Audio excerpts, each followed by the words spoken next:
There's a bunch of goofy guys out there doing all kinds of stuff. I filled out one of these online forms, to do some kind of credit check thing. And then the next thing I know, I'm getting all kinds of emails and calls, and my phone keeps ringing saying scam likely. And it's all these guys in call centers, and they're trying to get my social security number, okay? And it's a racket. It's an absolute racket. No doubt about it what these guys are doing. When you fill out a form online, I learned, my nephew told me, they get your info somehow, okay? And then they use it, and then they try to trick you into giving them more info. I get this email, and a guy says, okay, we need your social security number and your PayPal login so we can verify your identity. I said, listen, pal, okay, you're not gonna get a fast one over on me, okay? Delete, report, okay, no way, buddy. So I keep getting these things, and I'm freaking out. No way, buddy. Thank you to Surfshark VPN for sponsoring this video.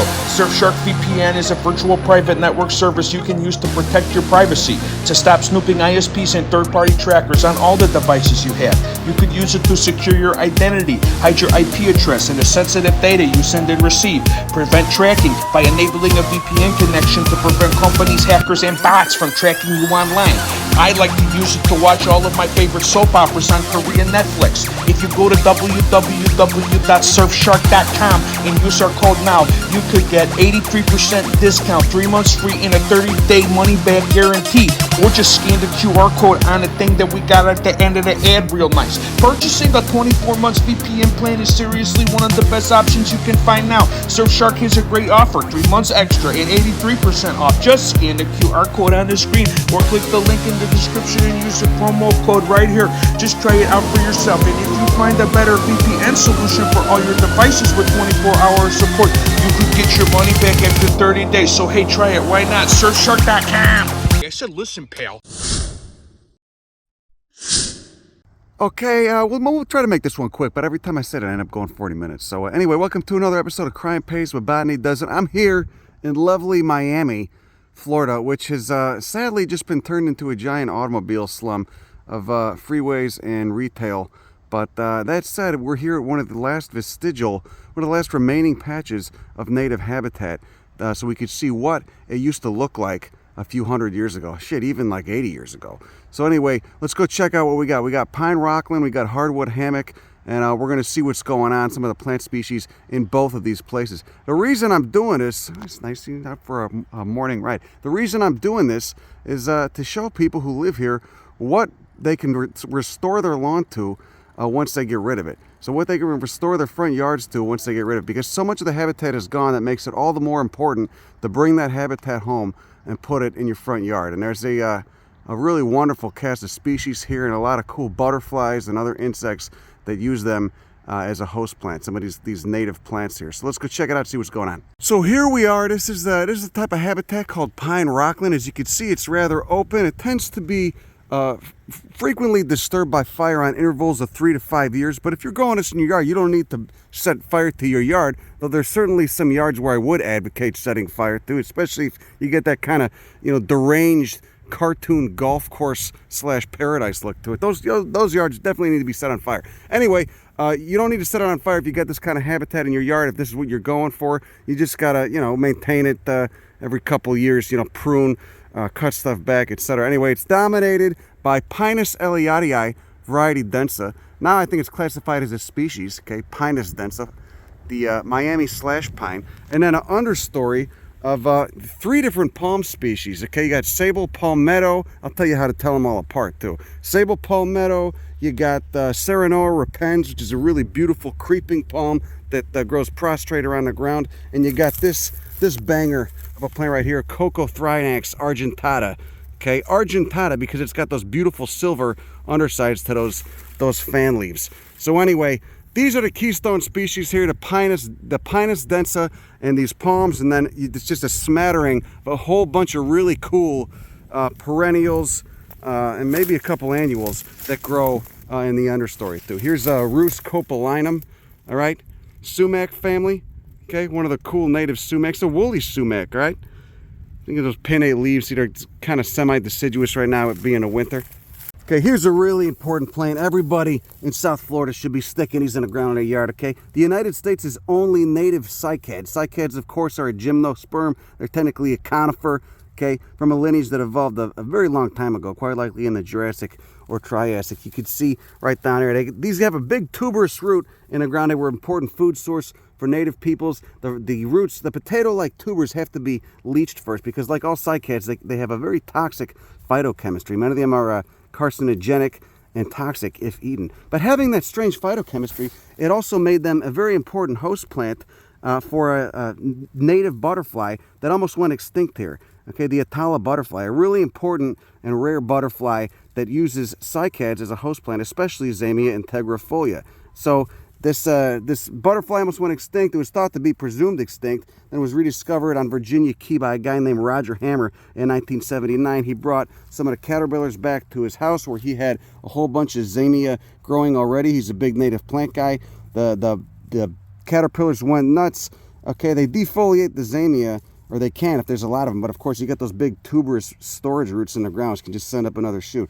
They defoliated this Zamia integrifolia, and then of course they turn into these really beautiful butterflies, black wings, blue margins, orange bellies, and then of course they just laid more eggs. They went nuts. He basically brought this species back from the edge of extinction, and now, you know, in a lot of native plant gardens, this is a relatively common plant, and the butterfly is much more common than it was 30 years ago. So one of the best success stories and a great example of how using your garden, okay, to preserve native plants and some of the habitat that's been lost to you know, the automobile slum can have far-reaching effects. That's why it's so important. I mean, sometimes changing the world really is just a matter of planting a garden. Here we go. Here's a pretty cool plant too, relative of cannabis. Trima micrantha. They can get upwards of 12 to 15 feet tall. Very scabbard leaves. Actually, these are more like velvet right here. These are velvet leaves, but you can see that branching structure. Almost reminds you of a hackberry, which is also in Cannabaceae, the cannabis family. Here's that Serenoa repens. Incredibly important plant. Goes on up into South Carolina. So it's not a Florida endemic, but very, very important ecologically. All right? Provides food when it flowers and when it fruits. And here's the fans of it. See how that petiole just abruptly ends, right? Versus on a sable palmetto, it tapers to a point. You see that? So that's a very important diagnostic factor if you get confused as to what species you're looking at. Sable palmetto can get much taller than the Serenoa repens. They call it repens because you can see that's the stem right there. It just grows prostrate along the ground. I always want to say prostate when I say it. Anyway, it goes prostrate along the ground, okay? Crawling around along the ground, but they can also get a little bit of height to them sometimes. Shard that is too. It's so great, so important. They do the prescribed burns here. See, there's the flower spike on it, the Serenoa. See that? See, it's a panicle, but you can see those tiny little flowers. See that? All right, providing a lot of food for local insects, which of course are the base of the food chain. So that's basically what we're saying is you got to just annihilate your lawn, destroy it, rip it out, get rid of it, start planting natives. As you plant the natives, you don't even have to weed anymore, all right? They'll outcompete all the weedy stuff at some point. So you just, you know, start planting sable palmetto, Serenoa, repens, you know, maybe a couple Pinus densa, and then just a whole shit ton of really cool understory perennials. Look at how thin the soil is. See that? Got that oolitic limestone so close to the surface. Here we go. Cool native oak, too. Quercus pumila. Look at the undersides of those leaves. Look at how fuzzy they are. All right, but again, not very good at resisting fire, so that's why it's important. You don't want these to take over. You gotta come through, either clip them if you can't burn, or better yet, if you could do a prescribed burn. They'll be fine. The roots, you know, the roots will stay alive. They'll resprout. Want to maintain this habitat. Again, this is fire-adapted habitat. Let's go look at some of the vines. Now, of course, we got poison ivy. All right, kind of a bummer. Definitely don't want that around, especially if it's in your garden. It's ecologically important, but again, it's an ash rash plant. We got Vitis rotundifolia, which you do want. So it's a native grape, all right, adapted to these thin soils on these scrubby flatlands. Little native fern. They can get pretty weedy though. Pteridium caudatum, all right, but not bad. You know, they're taking the full sun, taking it real easy. It's this green stuff that looks like silly string all over the ground. It's actually a semi-parasite in the avocado family. This is in the genus Cassitha. So Lauraceae is the family there. So it's orange, but it can also, you can see green in there. It can photosynthesize a bit on its own too. All right, good indication that it's not what we call a hollow parasite, which is an obligate parasite that can't photosynthesize. But you can see it just winds around some of the native plants. Doesn't seem to kill them, all right, but it's probably certainly annoying and just extracts energy, okay? Just does what we call force sharing. Look at the root of that Serenoa repens too, or the stem rather. Some of these can live incredibly long. Big chunk of limestone right there. Try not to trip over that. And then here's the fruits on that Coccothrinax, which is my new favorite palm. All right, hard to get into palms sometimes because we're beaten over the head with them with so many non-native ones in horticulture. But there's so many cool native ones here in Florida. All right, Coccothrinax grows slow as hell. Definitely something you should be putting in your yard. Look at that goddamn leaf. Here's another incredibly important plant that should be being cultivated and also planted in yards. This is Amorpha crenulata. It doesn't look like much now. It's in the pea family Fabaceae. It's in specifically tribe Amorphae. So same family as what we call lead plant in the Midwest, which is Amorpha canescens. But anyway, this thing when it flowers gets a big spike, probably 6 to 8 inches tall, covered in a bunch of really beautiful flowers. Notable for the pea family, those flowers only have one petal. And like many members of tribe Amorphae, it's got those terpenes and volatiles in the leaves. If you hold a leaf up to the sun, you can see the little glands, the pellucid glands on the underside, if you're looking through the underside. So those glands, of course, have the oils that make the leaves smell nice when you crush them. See that? So these were reintroduced, all right? So Fairchild Garden down here is growing it. They're actually giving them away to people. And their whole Connect to Protect program, if you want to join it. So you can have one of these in your yard, all right? And then, of course, you get your own seed stock going. Then you can start growing it yourself, spreading it around, etc. Been federally endangered since 1985, all right? Because it's just lost so much of the habitat. It didn't occur in that many places to begin with, but now so much of the habitat is gone. I mean, there's literally less than crumbs left of the original native pine rockland habitat down here in South Florida. Might as well talk about this vine, weird monocot vine in the genus Smilax. There's a whole shit ton of Smilax in the southeast of the United States. They're actually pantropical. I've seen some of the New Caledonian species too. Got that very distinct zigzag branching structure. There's that venation on those leaves too. This is Smilax auriculata. All right, wouldn't hurt to put one of those in your yard. One of a few milkweeds that grow down here. Man, Florida has so many cool milkweeds. Don't plant the invasive one, Curicivica. Look up some of the native ones. Some of them are really easy to grow. This is Asclepias tuberosa, not going off right now, but when it is, it's got those beautiful orange flowers. Important monarch host plant, and what the shit. And of course, it's got a root that it can die back to and come back. But you can see they're just thriving here on a pine rockland. There we go. Huge genus here. A lot of species in it. This is Symphyotrichum is the genus. Concolor is the species, like puma concolor, like the mountain lions. You can see those leaves, almost imbricate on that stem. All right, real easy plant to grow. Throw that in your garden too. All right, I really just want people to kill their fucking lawns. I can't tell you how much I hate the fucking lawn. Everything it stands for. All right, if you're playing soccer or some shit on it, all right, maybe you've got like a little bocce ball course. Does anybody play bocce ball except old obsolete Italians? Maybe not. Anyway. You know, then I can understand if you got a lawn, but otherwise, why do you got it? Get the fuck rid of it, please. Get some of this stuff. Plant some of these wonderful natives. All right, you don't got to leave the duff on the ground. You can manicure it and shit. All right, you could probably make it look nice without putting as much energy as you do into your lawn. You could see there's no palms right here. You got a whole bunch of different genera of grass species. So we're not against grass. We're not against the grass family. We're just against the fucking lawn because it's unnatural. But that's not a really good justification. It's fucking stupid. How's that? That's a better justification. So some of the cool grass genera you get here are Schizachyrium, Andropogon, Eragrostis, etc. All right, really cool native bunch grasses, all right, that have, you know, oftentimes they got glaucous leaves, send up a, 4-foot tall flower spike, but still, stay relatively tight and compact. They're not going to get too big. This thing smells so nice. Verbenaceae is the family here. The order, Lamiales, order of mints, Lantana involucrata. Now, Lantana gets planted out, but often what you see people planting are the non-native Lantanas. This is a native one. Got those opposite leaves, got that margin, that very specific toothed margin to those leaves, and then there's those flowers. That's kind of a shitty one. They're not going off right now, but in the summer, that many more flowers on it, and then of course little berry fruits for the birds and what the shit. That's why they call it the pine rockland. See, because again, that rock is just so close. Nice Zamia again, integrifolia. You got that lantana as well, Coccothrinax.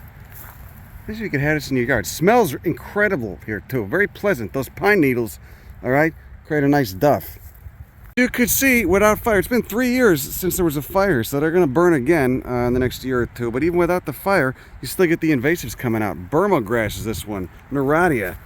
Probably planted ornamentally because it's so wispy and lovely, and I just would love to see it in my yard. You know, says somebody, you know, who doesn't understand the landscape that they live on.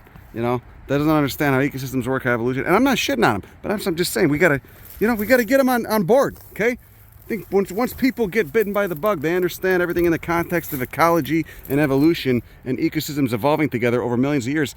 You know, this shit becomes addictive, all right? You want to plant the natives.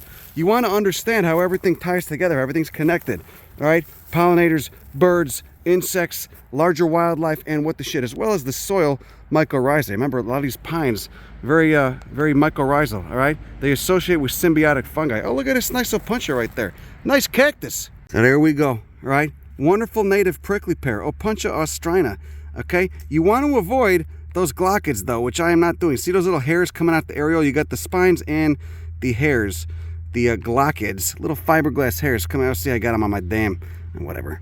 I'm a jackass. Anyway, the yellow flowers when they go off, and of course they got those stamens that do the thigmo nasty thing, you know, where they basically enclose around a pollinator very briefly to dust it with pollen. Make sure those bees get dusted. But well, again, another wonderful native plant to have in your garden. Just don't be touching it. Don't be fondling it like I just did.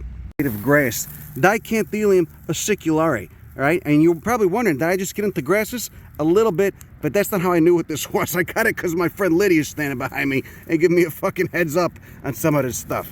All right, because you got to get into the grass. You got to appreciate them. They're, you know, they're important for the food chain and with the shit. Well, thanks a lot. Love you, Lids. Look at this, another cool plant, but it's winter, so it's not blooming. But I'll throw a photo up on the screen right there. Asclepias viridis. Okay, you get this in East Texas too. You get it in a few states in the Southeast. Okay, banger flowers. All right, really important to be planting. All right, especially for the monarchs. Okay, get those opposite leaves, and then of course if I were to peel this, if I were to break this leaf off, you get that milky sap. The flowers are just fucking incredible though. Okay, there's a big disjunct between the South Florida populations and those in the rest of the state. You got like a 200-mile gap. So really cool that this is here. Who knows when it got here? All right, one of the vestigial populations of this plant in Miami. Lid says this is probably Andropogon ternarius. Okay, you get quite a few cool Andropogons out here east of the Mississippi. All right. So anyway, look at that beautiful blue, purple, red. Look at that color. Look what some of the native grasses can do, especially when you don't mow them. All right, they top out at about 18 inches, then it sends up an inflorescence that's maybe, you know, 2 to 3 feet tall.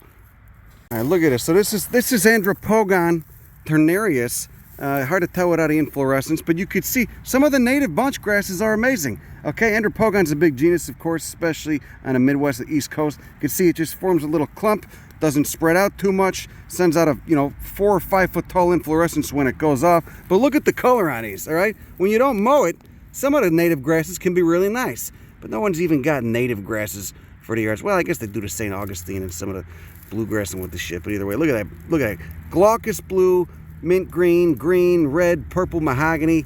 Okay, you got a fuchsia. Maybe you got a mauve in there. You get little hairs along the stem. All right, some of the native bunch grass can be really cool.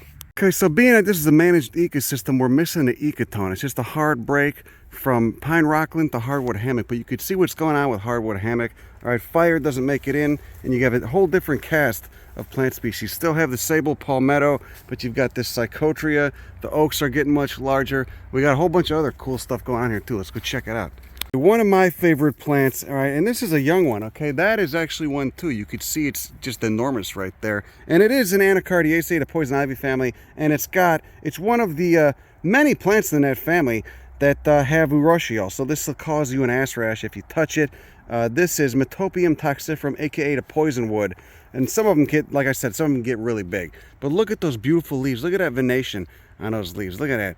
Kind of like a lime green up against the jungle green. Beautiful, all right? Just like many of the sumacs, of which they're somewhat closely related, all right? The leaves are incredible. You see that black on those leaves? Nice indication that you got those oils. All right, so you don't want to be touching it. All right, don't want to be wiping your ass with it. Again, urushiol didn't evolve for anything having to do with humans. It's just got antifungal properties, probably anti-insect properties too. But just some of these sumacs just have incredible leaves. Rus lentii from Baja California is probably my favorite sumac of all. But Metopium toxifrum is coming in a close second. Here we go, another important tree at a hardwood hammocks here, Myrcene cubana. Let's look at those flowers, cauliferous flowers. That a goddamn camera's not going to focus right there. There we go. How about that? Primulaceae is the family, the primrose family, right? Just like Ardicea, which is another important plant down here. There's the flowers on it. See that? So you get the edible fruit for birds once those flowers are pollinated, because every flower turns into a fruit. It's always amazes me how disconnected we are. So many people don't know that. Every flower, if pollinated, will turn into a fruit. Okay? So they provide food when they're flowering, and they provide food when they're in fruit as well. All right? Very important tree ecologically and very common. Myrcene cubana, Primulaceae, the primrose family. Look at that, you got a vestigial pine. That's got to be probably 100 years old, all right? That kind of gives you a hint. And as you can see, it's the only one growing in this hardwood hammock. So, you know, slash pine's not a component of the hardwood hammock, okay? Because slash pine's adapted to fire. But this just gives you an indication this used to be pine rockland. And then since, you know, fire was suppressed, you get a lot of fires here from lightning, especially in late spring when it's still dry, because winter's the dry season, but you're just starting to get storms. So it's still dry, you're starting to get storms coming up. Summer's the rainy season, can rain every day here. They get 80 inches of rain upwards, all right? But not in the winter. Winter's pretty dry. So that fire would normally start in late spring because of lightning. Also, indigenous people did a lot of burning. And so that's what would maintain the distinction between a pine rockland, fire-adapted landscape, and a hardwood hammocks, which almost never burn. That Metopium, that's basically a 20-foot tall poison oak. So stepping into the hardwood hammock, that's the poisonwood right there. That's the Metopium. Look how beautiful the bark is though. So it gets that nice orange color. I know a guy, he's a big native plant guy, planted one of these in his yard. He reacts to it, but he doesn't give a shit. He just, you know, I would probably do that too. In a place where I'm not going to brush up against it, because it is a cool tree. And then there's that oozing black, okay? Which just, to me, spells ass rash. You know, you got to get the prednisone. Going to have to, you know, take a couple prednisone, get your immune system to just chill out. But look at that fucking bark though, man. What a fucking cool, what a banger tree. All right. So stepping into the hardwood hammock, you could see the sable palmettos going off. You can notice the rock actually is very close to the surface right here. See how the roots don't even go down, they just spread out laterally. You see the same thing in, you know, shitty urban landscaping sometimes because they can't go through the concrete. So it just tells you how close the rock is to the roots, how close the roots are to the surface of the rock. There's very thin soil here. But you can see it hasn't burned in a while. So we're getting tall sables, we're getting lots of hardwoods, more of that Psychotria nervosa, coffee family Rubiaceae. Same genus as one of the main components of ayahuasca. Psychotria is a huge fucking genus though, let's be honest. You go slightly off pinnate, we got Simaruba glauca, a native member of the Ailanthus family, a native member of the Tree of Heaven family, Simarubaceae. All right, namesake genus of that family, Simarubaceae, and some of them can get very large. See, this is just a seedling, but you're going to see them in a hardwood hammocks. See, and another important host plant here for a native webworm moth. All right, so many of these plants are important host plants. All right, so they're serving a role not just as a food source when they're flowering and fruiting, but also in their leaves for a lot of cool insects. A lot of moths end up pollinating a lot of orchids. So being in the shade, we're going to get a lot of cool epiphytes, all right? Ferns, orchids, tillandsias. Here's a really cool fern, Vitaria lineata. Look at that, almost looks like seaweed, just draping off this cabbage palm. Pteridaceae, again, is the family here. That's beautiful. How'd you like to have that, you know, on your back porch or something, all right? Growing on a shady back porch. Thing's a fucking banger too. Anemia, really rare fern, Anemia adiantifolia. All right, a member of the comb fern family. So they got these really weird spore-producing structures that look much different from those lovely leaves right there. Okay, it sends up, looks like a comb fern. The spore-producing structures open up like a hand, and that's what lets all the spores out. I'm so smitten with this poisonwood. I can't get over how beautiful that bark is. Metopium toxifrum. Just don't touch it. Look, but don't touch. Okay? The cool thing about Florida, it's so damn humid in the summer, you get all these epiphytes, okay? So the humid air enables them to be able to just absorb moisture out of the atmosphere directly, you know, during the summer when it's hot as balls and very humid. And so once you can colonize a whole new niche that is, you know, the light shade, much brighter than down here, of the canopy where nothing else can compete with you, then you can thrive and take off. So there's a whole niche of epiphytes, plants that grow on plants. And here's a great example of one, Encyclia tampensis. See that? See those little pseudobulbs, little just basically storage structures for this really cool native orchid. You can see this whole log fell down, you know, God knows when, but they're still thriving, and that's how they absorb their moisture. See that corky white root? That's a structure called velamen. It's basically just technically dead cells that act like a sponge and help absorb moisture out of this very humid atmosphere, especially humid in the summer. Native epiphytic orchids. There's like 130 orchid species. Not all of them epiphytic. Some of them are terrestrial, native to Florida. But definitely, how'd you like to have one of those in the garden? You know, God damn. Blows my mind. You know, people just they're going for this deranged cartoon idea of paradise that isn't real anywhere in the world when they're already living on paradise. All right, most of it's been destroyed, so we got to bring it back. All right, plant this stuff in your yard and kill your goddamn lawn. Particularly up there, see, there's one that's still on a tree. You also got that Pleopeltis. All right, another fern known colloquially as the resurrection fern. All right, they can almost completely dry out, but they don't die. They just wait for the rains to come back. Taking a leak, I couldn't help but notice this another beautiful massive epiphytic fern in the genus Phlebodium right there. Look at that, Phlebodium aureum. See that? Again, growing on a cabbage palm. And there's that, where's the fuzzy stem? You see the fuzzy stem? You like the fuzzy shit? Isn't that nice? Could we not talk about this tree? Gumbo limbo, Burseraceae, the frankincense family. Look at that beautiful bark. They call this the tourist tree, you know, for when those northerners come down here, don't put enough sunscreen or lotion on it, I'm getting sunburned and burning. So notable bark right there. Right? Also in the same family as elephant trees, which you get in the deserts of southern Arizona, Baja California, and somewhat in the southern Mojave Desert or the Colorado Desert, so Sonoran Desert species. The whole genus Bursera is rather large. Got a few species in Mexico as well. All smell really good. You crunch those leaves, but they smell really good. The berries smell even better. And the etymology of this tree, Gumbo limbo, is very cool too. It turns out a bunch of escaped slaves hooked up with some of the native peoples here back in the day, hundreds of years ago. And so, when, you know, when they were hiding out, you know, in solidarity, which is pretty fucking badass, and they ended up noticing that this tree produced a sap similar to a closely related species in their native Africa that they called something like Gumbo limbo. Etymology sounded something like Gumbo limbo, a common name for the tree. And they would use that sap to trap birds. They realized they could do the same thing with the sap from this. It would get birds' feet stuck on the branches just long enough so they could go grab them. So another great example of why it can be very beneficial to learn shared traits, i.e. synapomorphies, of different plant genera and plant families.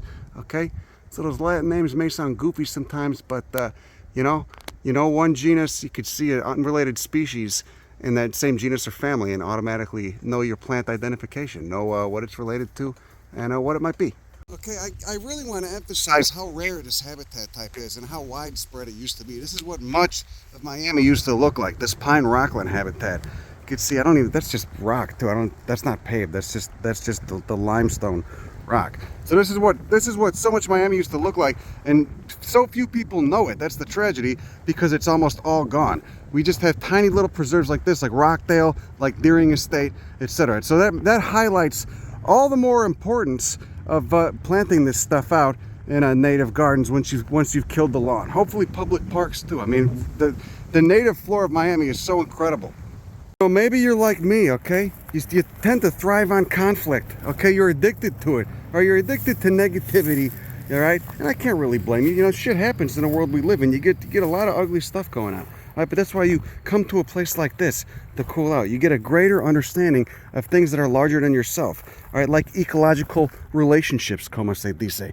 All right, it'll soothe your ass like a cocktail. All right, like a healthy cocktail. All right, so and not only that, it's good for you, but it's good for the surrounding ecosystem too. All right, you gain a understanding and a connection to the land that you live on, because you don't own it, you're just borrowing it. All right, you're not going to take it with you when you die. What are you going to take it with you? You're not going to take it with you. You're just borrowing it and you pass it on. All right, so might as well not be a prick, might as well not be a parasite. All right, do something healthy for the land and for yourself. Look at that, there's that goddamn prickly pear. Anyway, that's all I got for you today. Have a good rest of your afternoon, evening, whatever the shit. And if you live in Miami, you should be planting some of this shit in your area. If you live in a Miami area, up in Fort Lauderdale, wherever, you should be planting some of this stuff in your yard. Kill your fucking land. That's all I got. Go fuck yourself. Bye.